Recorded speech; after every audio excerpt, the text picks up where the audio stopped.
There's gonna be so much yawning cut out of this video. Oh my god.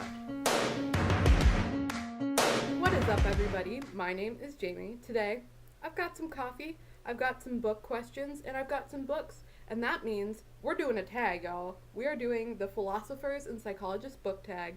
And let's just jump on right into it. So, as many of you may know, if you follow me on Twitter, which if you don't, you should do that, at official same page, so you know that I'm not dead, because I was dead for a couple of weeks. Recently, I have been working on, well, not recently, for the past several months, I've been working on a giant abnormal psychology case study project for my abnormal psych class, which is the last class I need before I get my associates.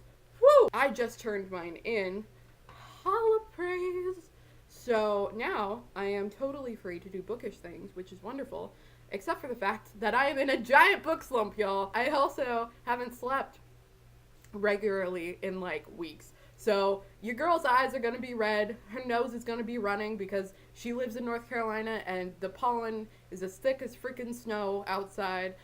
But we're going to persevere. We're going to have some coffee and we're going to talk about some books. And I thought, why not do a book tag that had something to do with what's been all-consuming in my life for the past several months, which is psychology. So I found this book tag called the Philosophers and Psychologists book tag.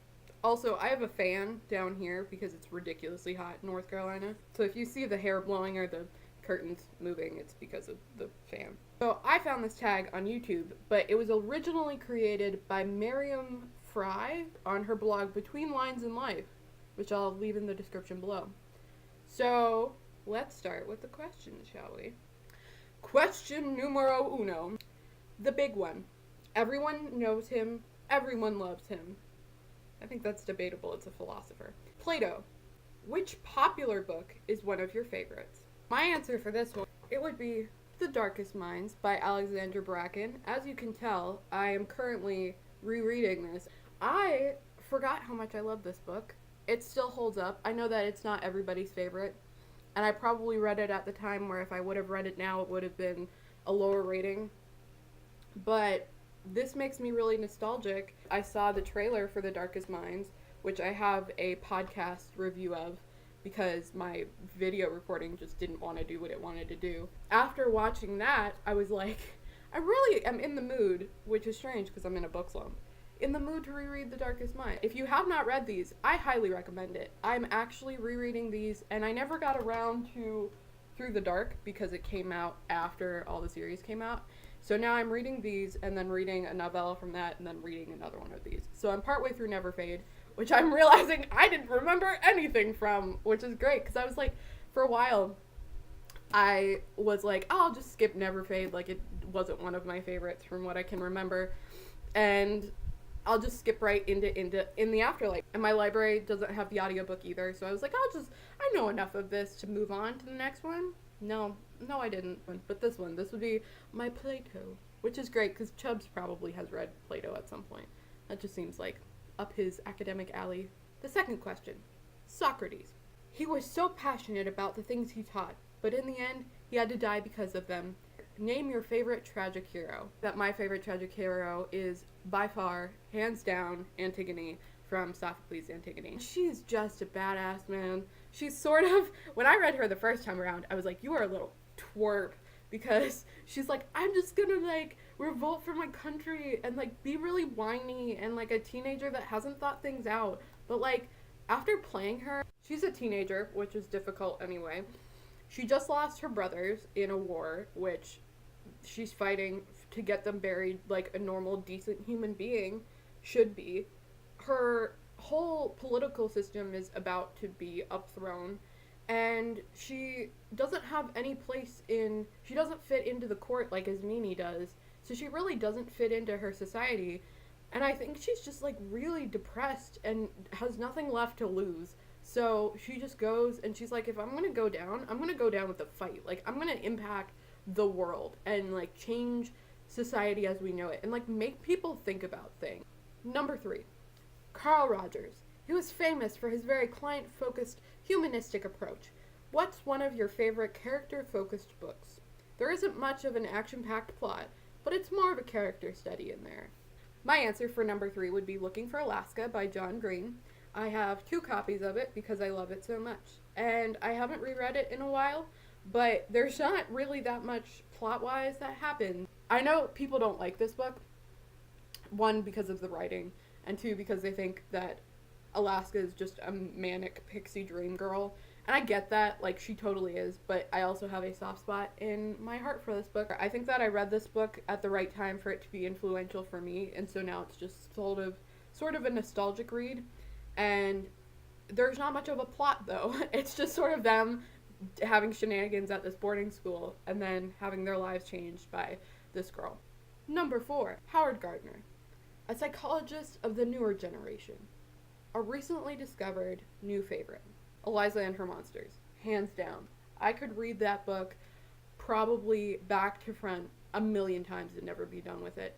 I actually picked it up recently, and I didn't read the whole thing, so I didn't count it on Goodreads, but I picked it up just because I needed a book that made me feel happy, and it did that. It made me feel happy, and I cried, and it was great. So I still need to put out my Eliza and Her Monsters book review, if anyone's still interested in that. Essentially, that book review is just me, like, crying for 30 or 45 minutes. So, I really love that book. And the writing style is addictive, and the story is, like, rather simple and just makes you feel good.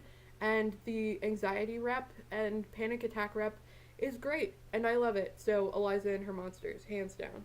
Number 5 is a name that I'm just gonna butcher like crazy. So I'm going to put his name right here, just because I have no idea how to say that. So if you know how to do that, that's great. Anyway, number 5 is that dude.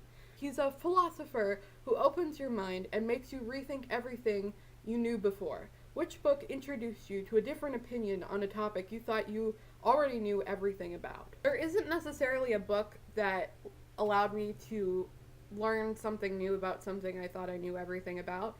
But a book that taught me stuff about something I knew nothing about was The Hate You Give.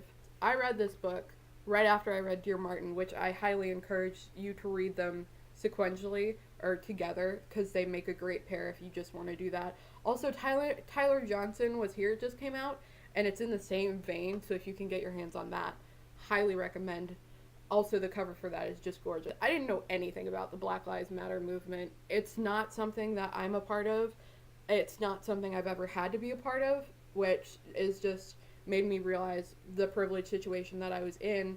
But as somebody who can never be in the shoes of somebody like Star, this is an incredibly enlightening book, and I think that everyone should read it. I think it should be required reading, and I know that it's been censored in a lot of places, which is just stupid, sorry, but if people are going through this, if teenagers, which I think it was censored for high school or something, correct me if I'm wrong, but if teenagers are living through this, they should definitely be able to read it. Past my passionate feelings about censorship, this is an incredibly enlightening book, and it definitely was this. I don't think that my research about the Black Lives Matter movement should end here, because it's definitely a work of fiction. I think it was a good first foray into the topic, and I definitely am glad that I read it, so it was very enlightening. Number 6 is another one I'm going to butcher almost as badly. Simone De Beauvoir, I think that's how you say it. I should probably have looked up how to pronounce these. Not just the woman's side of Sartre, a great, strong female character that people often overlook because of the man at her side. Hermione freaking Granger, or basically any of the women in Harry Potter. Like, people forget how awesome McGonagall is. They forget how awesome Miss Weasley is. They forget how awesome Luna Lovegood is. They forget how awesome Hermione is. Like, I know Hermione gets the most credit out of all the women in the series, but, like, they are Cho Chang. She's awesome, and she got overpowered by Cedric Diggory. But just, like, all the women in that world need to be put on a freaking pedestal because they're just the best. I did not like Pride and Prejudice. Let's just put this out here. I don't even feel bad about saying it. But if you watch any of the Pemberley digital series or the Lizzie Bennet diaries, I like those. So in terms of those, Lizzie Bennet, totally a badass woman. And she's often overshadowed for all of the great men in that book. And I think that she deserves more credit. Number 7, Sigmund Freud, The Founder of Psychoanalysis, a book that sparked your interest on a new topic you weren't into before. I think this one is threefold for me, and I didn't read all these books together, but I read them and they all have a similar topic, and they all made me interested in topics similar. So the first one I read was A Doll's House by Heinrich Ibsen. That was the first one where it was like a feminist play, which I didn't think he wrote it to be a feminist play, but it became a feminist read, and so then I was interested in more feminist reads. So then I read A Doll's House for the first time in middle school, which was way too young to understand why it was awesome. But then I reread it in high school and loved it. And then we read The Yellow Wallpaper by Charlotte Perkins Gilman, and that sparked me to read like a bunch more of them. The next one that I read after that was The Awakening by Kate Chopin, which is about the same topic. It's again about a woman who's trying to figure out like her place in life, what she wants to do, herself in relationship to like all her relationships with men and children, and her place in society, which is again like sort of the running theme in all of these that I wasn't interested in and then became fascinated with. So that was the third one that I read, and then I reread all of those in college. I read Trifles by Susan Glaspell, which if you have not read it, highly encourage you to do it. It's a really short play. It's just about like justice and women deciding their place in society and whatever else. Anyway, so before I started reading all of these, I had no interest in them, and then I read like 4 of them back to back essentially throughout my time as in school, and I love them. Number 8, Carl Jung. Oh, I hope I'm pronouncing that right. Carl Jung, the man behind the archetypes of the collective unconscious. Which are your staples of a good book, and what has to be in a book for it to become your favorite? Anything with badass women, but not ones that are like the token powerful female lead. Like, I need them to just be understatedly badass. And a really diverse cast is something I've realized that I need now.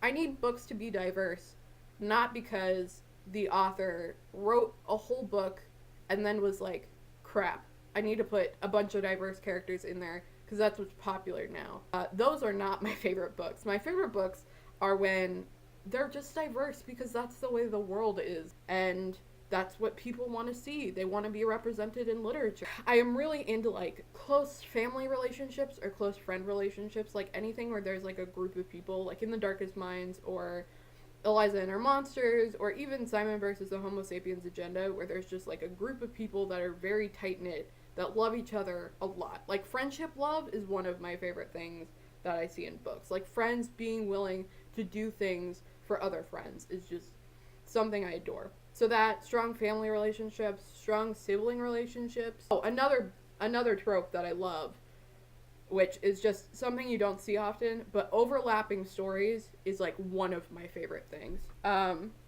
Station 11 does this really well, where they'll have a bunch of different perspectives and people will pop up and you're like, oh, that's like not really an important person. And then in somebody else's perspective, like it'll connect, or like years down the road, they'll be like, oh wow, that's that person's nephew or that person's son, or like they turn out to be, like if a book starts and there's like a dictator, then you go back and then you like see this child or whatever else and you're like, wow, that's a child, and then you put it together, you're like, that child ends up being the like dictatory person. Like anytime that happens, I'm like, yes, please give me more of that. Number 9, we're almost done, we have 2 more. The Star of Chinese Philosophy, your favorite translated work. I'm sure, I don't have an answer for this question. I'm sure there's something that I've read that has been translated into multiple languages, probably fairy tales, or translated from one language to another. The only thing I can think about is like all of the Greek myths, and the Bible, which was translated, so probably that. And the last one, Jean-Jacques Rousseau, highly influenced the world period of the Enlightenment. Which is your favorite book that promotes critical thinking? It's gonna take me way back. This is from like Scholastic's age, like walk into a book sale sort of thing. The first would be Chasing Vermeer by Blue Ballet.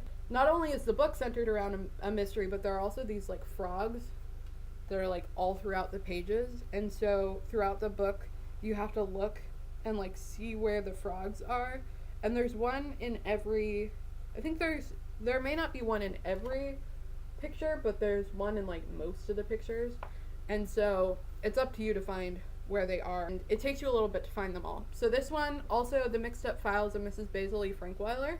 That one is a mystery and also promotes critical thinking because it's set in a museum. So they have to like plot this whole reason why they're running away and then how they're going to stay in the museum, and it's very interesting. I have a lot of them from my childhood that promoted like critical thinking in terms of, oh, also the Magic Treehouse books. Those were awesome. If you haven't read them, there's some online in terms of audiobooks, and you used to get them from like Chick-fil-A. Tell me I'm not the only one who did that.